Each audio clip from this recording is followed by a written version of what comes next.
Yes.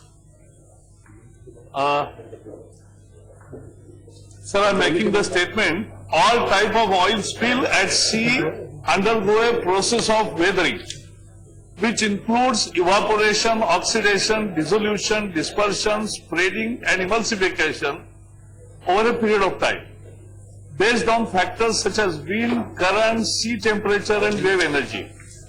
The tar balls are the remnants of oily substances that are dispersed naturally into the sea through wave action over a long period of time and eventually get deposited at the seabed.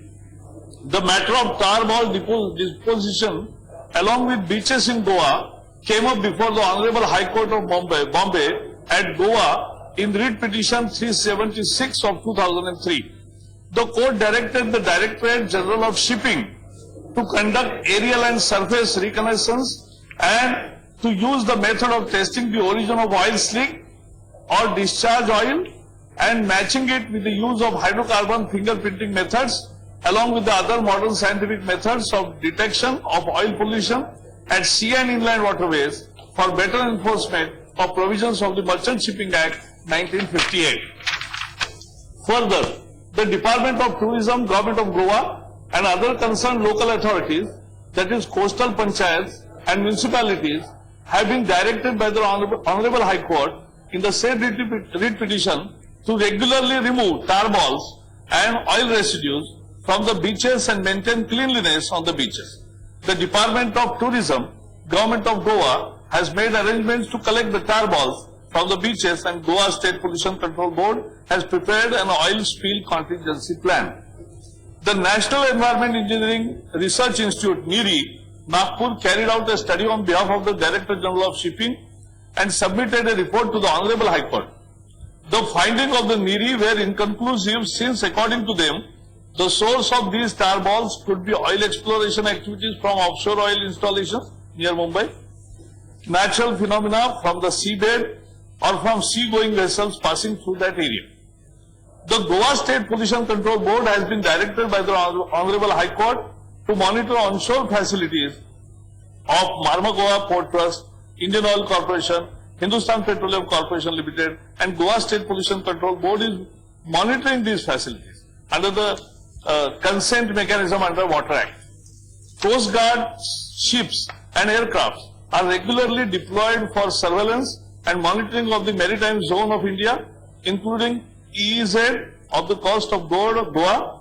No oil spill has been found by the Coast Guard ships and aircraft on EEZ surveillance of the west coast of India, including off Goa coast.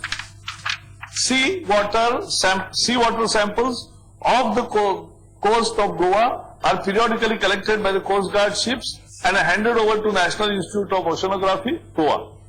National Institute of Oceanography undertakes analysis of the water samples so as to determine their likely source and cause.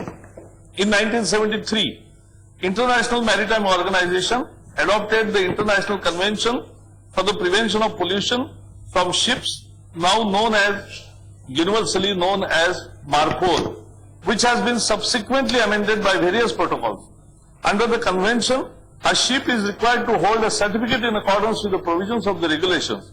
Any inspection of this certificate shall be limited to verifying that there is on board a valid certificate, unless there are clear grounds for believing that a condition of the ship or its equipment does not correspond substantially with the particulars of the certificate. Also, a ship when in a port or an offshore terminal of another party is subject to inspection by officers duly authorized by such party concerning operational requirements, where there are clear grounds for believing that the master or crew are not familiar with the essential shipboard procedures relating to the prevention of pollution by oil. The provision of IMO Convention are incorporated in the Merchant Shipping Act 1958 administered by the Directorate General of Shipping.